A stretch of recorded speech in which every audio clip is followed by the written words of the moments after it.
Hello guys what's up और आज मैं आपके लिए लेके आई हूँ एपिसोड 9। तो चलिए बिना किसी तरह की वीडियो स्टार्ट करते हैं, लेकिन उससे पहले प्लीज़ मेरे चैनल को सब्सक्राइब करें और अगर वीडियो अच्छी लगे तो उसे लाइक करिए।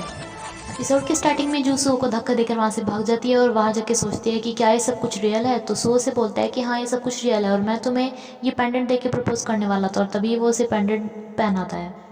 फिर सो उससे बोलता है कि तुम मेरे बारे में क्या सोचती हो, क्या तुम मुझे लाइक करती हो, जिसपे जू बोलती है कि हाँ मैं भी सो को लाइक करती हूँ, और वहाँ से भाग जाती है। उसे कैंप पे जाके सुजन मिलती है जिसे देख के वो बहुत खुशी से उसे हक करने के लिए जाती है, लेकिन सुजन उसे देख के चौंक जाती है क्योंकि इस टाइम वो भूल जाती है कि उसने मेकअप नहीं किया हुआ था। फिर वो सुजन को ये बताती है कि कैसे उसकी पिछली कॉलेज में सब उसके अगली होने की वजह से उसे बुली किया करते, जिसपे सुजन भी उसका साथ देती है। रात को सुहो और जू चैटिंग कर रहे होते हैं और अगले दिन सुहो उसके लिए एक स्ट्रॉबेरी फ्लेवर की ड्रिंक लेके जा रहा होता है और वो बहुत ही मुस्कुराता हो जाता है। तो स्टूडेंट्स उसे देख के चौंक जाते हैं कि आज ये इतना मुस्कुरा क्यों रहा है। वो ड्रिंक जाके जू के टेबल पे रखता है, लेकिन जू से बोलती है कि हम इतने भी क्लोज नहीं है जो तुम मेरे लिए ये लेके आए हो, और वहाँ से चली जाती है। तभी सो का दोस्त उसे आके बोलता है कि क्या तुमने अब तक इसे प्रपोज नहीं किया, जिसपे सो उसे घूर कर देखता है। लंच के टाइम में सुहो जू के पास जाके लंच करने के लिए बैठता है, तो सभी उन्हें घूर घूर कर देखते हैं और ये बोलते हैं कि ये क्या, आज ये इसके साथ लंच क्यों कर रहा है, ये तो हमेशा अकेले लंच किया करता था। ये सुन के जू वहाँ से चली जाती है। सुहो का तो उससे बोलता है कि लगता है तुम तो बिना प्रपोज किए ही रिजेक्ट किए जा चुके हो। तभी सुहो को जू का मैसेज आता है, जिसे देख के वो मुस्कुराता है और वो जू से मिलने के लिए जाता है। वो कॉलेज के बाद जाके जू को ढूंढ ही रहा होता है, तभी जू से पीछे से खींच के नीचे छुपा लेती है। जू से बोलती है कि हमें कोई देख न ले। तो सू से बोलता है क्या ये सब कुछ करना ज़रूरी है।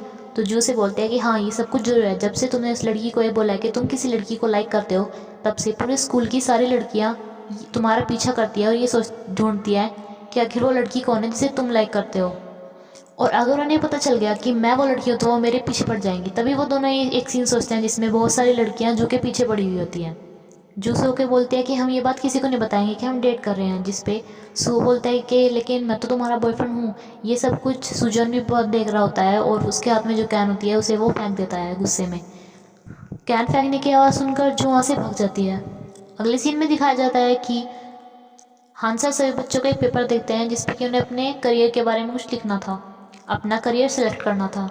सुहा जू का होटल में इंतज़ार कर रहा होता है, जहाँ पे जू ऐसे आती है जैसे कि वो एक जासूस हो। जिसके बाद वो दोनों एक कॉर्नर वाले टेबल पर जाकर बैठ जाते हैं। सुहो वेटर को बोलता है कि उनके लिए एक कपल सेट लेके आए क्योंकि वो कपल है। ये सुन के जू को बहुत खुशी होती है। जू सो को बोलती है कि तुमने मेरा नंबर किस नाम से सेव किया है, और वो उसे अपना नंबर फ़ोन दिखाने लग जाती है, जिसमें कि उसने सुहो का नंबर बॉयफ्रेंड नाम से सेव कर रखा था। तभी सू से बोलता है कि मैंने तो तुम्हारा नंबर जू नाम से सेव कर रखा है, जिसपे कि जू को ज़्यादा अच्छा फील नहीं होता और वो उसे बताती भी नहीं कि मैंने उसका नाम बॉयफ्रेंड नाम से सेव कर रखा है। सुहो जू को खाना खिला ही रहा होता है, तभी वहाँ पे हुनक्यो और उनके बाकी स्कूल के फ्रेंड्स आ जाते हैं, जिन्हें जू देख लेती है और वो सुहो को टेबल के नीचे छुपा देती है।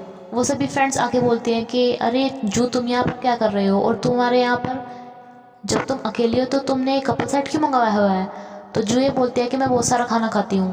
तभी वो सारे फ्रेंड्स ये देख लेते हैं कि टेबल के नीचे कोई लड़का छुपा हुआ है, क्योंकि वो उसके पैर देख लेते हैं, लेकिन उन्हें ये नहीं पता चलता कि वो सू होता है।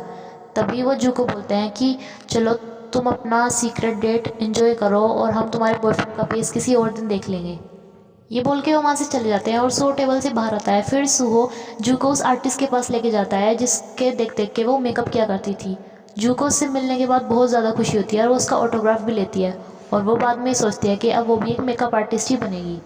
लेकिन उसे घर आके पता चलता है कि कॉस्मेटोलॉजी के कोर्स की फ़ीस बहुत ही ज़्यादा होती है, जिसके लिए अभी उसके पास इतने पैसे नहीं थे। दूसरी ओर उसके पापा घर छोड़कर वहाँ से चले जाते हैं क्योंकि उसे अपनी फैमिली के लिए पैसे कमाने होते हैं। क्लास में आने के बाद सोना उससे पूछती है कि तुमने अपने बॉयफ्रेंड के बारे में मुझे क्यों नहीं बताया।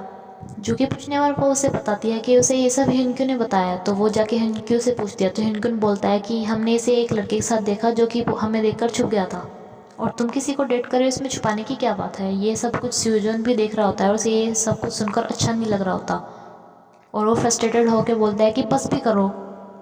ये सब कुछ सुहो का दोस्त भी देखता है और उसे लगता है कि शायद स्यूजून ही उसका बॉयफ्रेंड है, और वो सुहो से बोलता है कि मैंने तुम्हें पहले ही कहा था कि तुम जल्दी उसे प्रपोज कर दो, अब देखा ना क्या हुआ। ये सुनकर सुहो एक स्माइल पास करता है। सुहो और जून क्लास में चैटिंग कर रहे होते हैं, जिसमें कि सुहो जू से वो वाली पिक सेंड करने के लिए बोलता है जो उन्होंने बोर्ड पे ली थी, लेकिन गलती से जू उसको ह्युनक्यू के नंबर पे सेंड कर देती है। बाद में उस फ़ोटो को डिलीट करने के लिए हिनक्यू का फ़ोन चोरी कर लेती है, लेकिन उसे पता चलता है कि उसमें पासवर्ड लगा हुआ है। तो जब वो सो रहा होता है तो वो उसका थंबप्रिंट लेने की कोशिश करती है, लेकिन तभी वो एकदम से उठ जाता है और बोलता है कि तुम मेरे फ़ोन को क्यों छेड़ रही हो।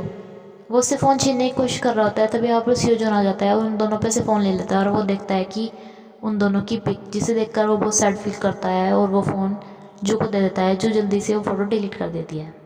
फिर सुहो और जुन रात को मिलते हैं, जहाँ जू से पूछती है कि मैं तो इतनी प्रिटी भी नहीं हूँ और ना मैं इतनी स्मार्ट हूँ, तो तुम मुझे लाइक क्यों करते हो। लेकिन सुहो से बोलता है कि मुझे तुम जैसी हो वैसी ही अच्छी लगती हो, और ये बोल के उसका हाथ पकड़ लेता है और वो प्रिंस कॉमिक्स के पास जा रहे होते हैं। लेकिन तभी जू ये देखती है कि अंदर उनकी क्लासमेट गोगुन बैठी होती है और वो सो को बोलती है कि तुम बाहर रहो, सिर्फ मैं अंदर जाके बुक लेके आती हूँ। इसके बाद रात को जू ये सोचती है कि अब वो एक पार्ट टाइम जॉब ढूंढने की कोशिश करेगी। अगले दिन सुबह जू क्लास में सोई रहती है, तभी वहाँ पर सुजिन उसे उठाने के लिए आती है, लेकिन वो देखती है उसके गले में वही पेंडेंट जो कि उसने सुहो के हाथ में देखा था, जिसे देखकर उसे बहुत फील होता है और उसे पता चल जाता है कि यही वो लड़की है जिसे सुहो लाइक करता है। वो जाके अपने हाथों को धोने लग जाती है। दूसरी ओर जो जॉब ढूंढने के लिए जाती है, जहाँ पर उसे जॉब नहीं मिल पाती, फिर वो उस होटल के वॉशरूम में जाती है, लेकिन वहाँ पर उसे सुजोन मिल जाता है जो कि गर्ल्स वॉशरूम में था। वो उसे देखकर उसे मारने लगती है, जब उसे लेकिन पता चलता है कि वो स्यूजन ही होता है, तो उसे बोलते हैं कि तुम गर्ल्स वॉशरूम में क्या कर रहे हो। तो स्यूजन को भी पता चलता है कि वो गर्ल्स वॉशरूम है और दोनों वहाँ से बाहर आ जाते हैं। जू से देखकर बोलती है कि तुम तो बिल्कुल मॉडल की तरह लग रहे हो, तो स्यूजन उसे बताता है कि मैं यहाँ पे मॉडलिंग करता हूँ। एक्साइटमेंट की वजह से वो उसे मॉडलिंग करते हुए देखती है, जहाँ पे वो उसे बाहर जाने के लिए बोलता है, लेकिन तभी वहाँ का मैनेजर उस जू को देख लेता है और बोलता है कि तुम इसे बाहर जाने को क्यों भेज रहे हो। और वो उससे बोलता है कि तुम्हें भी यहाँ पे मॉडलिंग करनी चाहिए, तुम्हें भी यहाँ पे फ़ोटोग्राफ खिंचवानी चाहिए। जू पहले मना करती है, लेकिन उसे पैसों की ज़रूरत होती है, इसलिए वो मान जाती है। दूसरी ओर सुजिन और सुहो की फैमिली आपस में डिनर करते हैं, जहाँ सुजिन के डैड उसे बहुत डांट रहे होते हैं और वो सुहो की तारीफ़ कर रहे होते हैं उसकी नंबर की वजह से।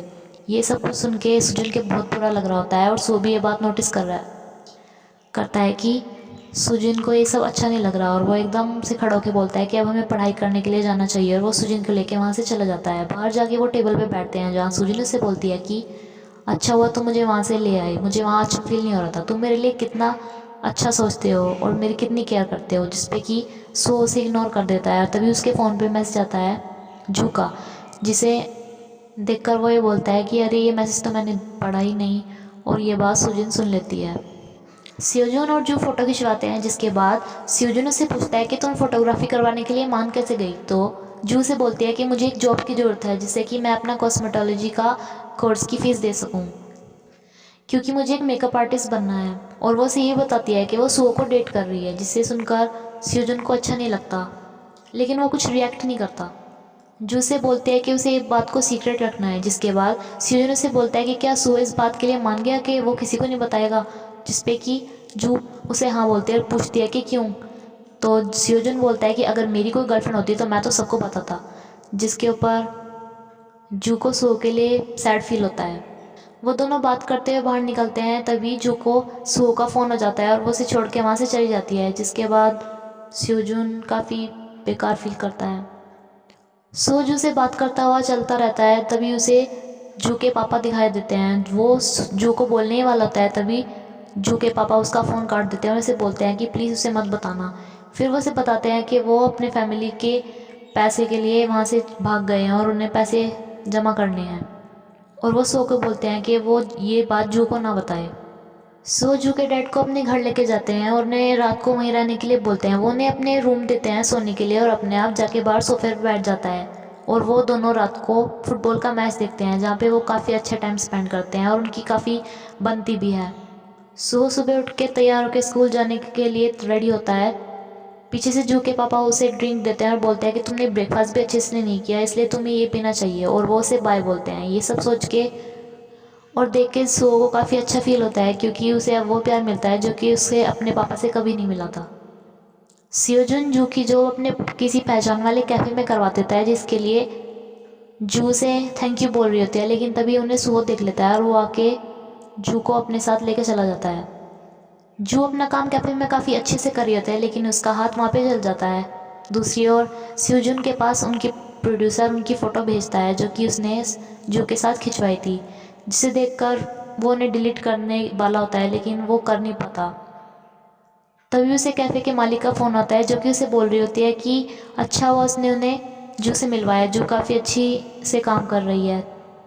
फ़ोन करते करते ही वो जू से बोल रही होती है कि क्या अब तुम्हारा हार्ट ठीक है। तभी सियोजून को पता चलता है कि जू को चोट लग गई है और वो वहाँ से भाग के कैफ़े में बाहर जाता है। लेकिन जब तक वो कैफ़े में जाता है उसे पता चलता है कि जू तो कब की निकल गई और वो बाहर जाते टाइम सोचता है कि मैं भी पागल था जो उसके लिए यहाँ पर भाग कर आ गया। वो ये सोचकर बाहर जा ही रहा होता है लेकिन उसकी टक्कर कुछ लड़कियों से लग जाती है और उसकी चैन वहाँ पे गिर जाती है और ये लड़कियाँ उस चैन को उठा लेती है और ये लड़कियाँ और कोई नहीं जू की बुली होती हैं और सियोजून के दुश्मन की गर्लफ्रेंड होती है और वो सियोजून को पहचान भी लेती हैं। सो जू को टाइकोंडो सिखाने के लिए अपने पास बुलाता है और जहाँ वो उसे फ्लिप करने की टेक्निक बताता है और उसे बताता है कि लो अब तुम्हें भी मुझे फ्लिप करना है। जू से बताती है कि मैं मेरे से ऐसा कुछ नहीं होगा। तो सो से बोलता है कि अगर तुमने ऐसा मुझे फ्लिप करके नीचे डाल दिया तो जो तुम कहोगे मैं वही करूँगा, मैं तुम्हारी एक विश पूरी करूँगा। जू सो को नीचे डालने की कोशिश करती है लेकिन इसी कोशिश में सू उसके ऊपर गिर जाता है और वो उसे गुदगुदी करके नीचे गिरा देती है, जिस पे सू उसे बोलता है कि लो अब तुमने मुझे नीचे गिरा दिया, अब अपनी विश मांगो। जिस पे कि जू उसके पास आके उसके कान में कुछ बोल के वहाँ से चली जाती है। सुजिन सो को कॉल करने की ट्राई करती है लेकिन उसका नंबर बिजी आता है। जो बाहर आ रही होती है तभी उसे सो का मैसेज आता है जिसे पढ़ती है, जिसमें लिखा हुआ होता है कि मैंने तुम्हारा नंबर गर्लफ्रेंड नाम से सेव कर लिया है। वो फ्लैशबैक में जाती है जहाँ उसने सो के कान में बोला था कि मैंने तुम्हारा नाम बॉयफ्रेंड नाम से सेव किया हुआ है। वो काफ़ी खुश होती है। तभी वहाँ पे सो आता है, वो दोनों खड़े हो ही रहे होते हैं। तभी वहाँ पे एक गाड़ी आती है जो कि उन्हें पानी से भिगो देती है, लेकिन सुहो जू को हक करके खड़ा हो जाता है जिससे कि सारा पानी सुहो के ही ऊपर गिर जाता है। वो दोनों भीग जाते हैं जिसके कारण जब वो उसे हक करके खड़ा होता है तभी वहाँ पर सुजिन उन्हें देख लेती है। वो दोनों हंस के बात कर रहे होते हैं जिससे कि सुजिन को बिल्कुल अच्छा नहीं लगता। वो दोनों भीग जाते हैं इसलिए सुहो जू को अपने घर लेके जाता है जहाँ पे जू उसके कपड़े पहन कर आती है। जू से एक कमरे के बारे में पूछती है कि इस कमरे के अंदर क्या है, तो सुहो से उस कमरे के अंदर लेके जाता है जहाँ पे बहुत सारे म्यूज़िक इंस्ट्रूमेंट होते हैं। तो जू से बोलती है कि क्या तुम म्यूज़िक बनाते हो। तो सुहो से बोलता है कि मैं पहले म्यूज़िक बनाता था लेकिन सियोन के मौत के बाद मेरे से सब कुछ नहीं हुआ और मैंने इस कमरे में आना भी छोड़ दिया। तो जू को वो काफ़ी बेकार फील होता है और वो उससे बोलते हैं कि सॉरी मेरी वजह से तुम्हें हर्ट हुआ। लेकिन सू बोलता है कि नहीं अभी मैं ठीक हूँ क्योंकि मेरे पास तुम हो। जू से बोलते हैं कि जो गाना तुमने बोर्ड पे चलाया था क्या वो भी तुमने ही कंपोज कर रखा है, जिस पे कि सुरो हाँ बोलता है और उसे वही गाना पियानो में बजा के सुनाता है। इसके बाद सुहो जू के लिए पिज़्ज़ा लेके आता है। जू के पापा किचन में छुपे होते हैं और वो एक फ्लैशबैक में जाते हैं जहाँ पर सफाई करते टाइम उन्हें एक ड्रिंक मिल गई थी और वो अपने आप पर कंट्रोल नहीं कर पाए थे और उन्होंने वो सारी ड्रिंक पी ली थी, इसलिए वो किचन में ही छुपे हुए थे। वो बाहर जाने की कोशिश करते हैं लेकिन तभी वो सुहो को देखते हैं कि सुहो किसी लड़की के साथ वहाँ पे आया है और वो जाके टेबल के नीचे छुप जाते हैं। यहाँ उन्हें ये नहीं पता चल पाता कि वो लड़की और कोई नहीं जू ही थी। जू सुहो को हॉरर मूवी देखने के लिए कहती है जिस पे सुहो मना करता है, लेकिन जू से बोलते हैं कि तुम हॉरर कॉमिक पढ़ सकते हो तो क्या हॉरर मूवी नहीं देख सकते। वो दोनों हॉरर मूवी देखते हैं जिसमें कि सुहो काफ़ी डर रहा होता है और वो जू के बहुत पास आके बैठता है और वो एक डरावना सीन आने की वजह से उसका हाथ पकड़ लेता है। तभी जू से बोलती है कि ऐसी सीन के अंदर भूत नहीं आता। तभी से स्क्रीन पर एकदम भूत आ जाता है और वो उसके काफ़ी क्लोज आ जाता है। उससे बोलता है कि तुमने तो कहा था कि ऐसी सीन में भूत नहीं आता।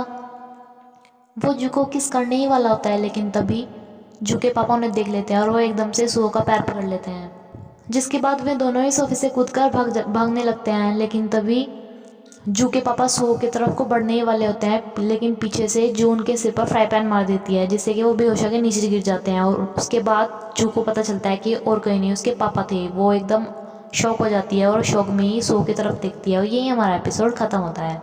कल मैं आपके लिए नेक्स्ट एपिसोड लेके आऊँगी फ्रेंड्स, लेकिन उसके लिए प्लीज़ मेरे चैनल को सब्सक्राइब करें और अगर ये वीडियो अच्छी लगी हो तो प्लीज़ लाइक करें। Thank you.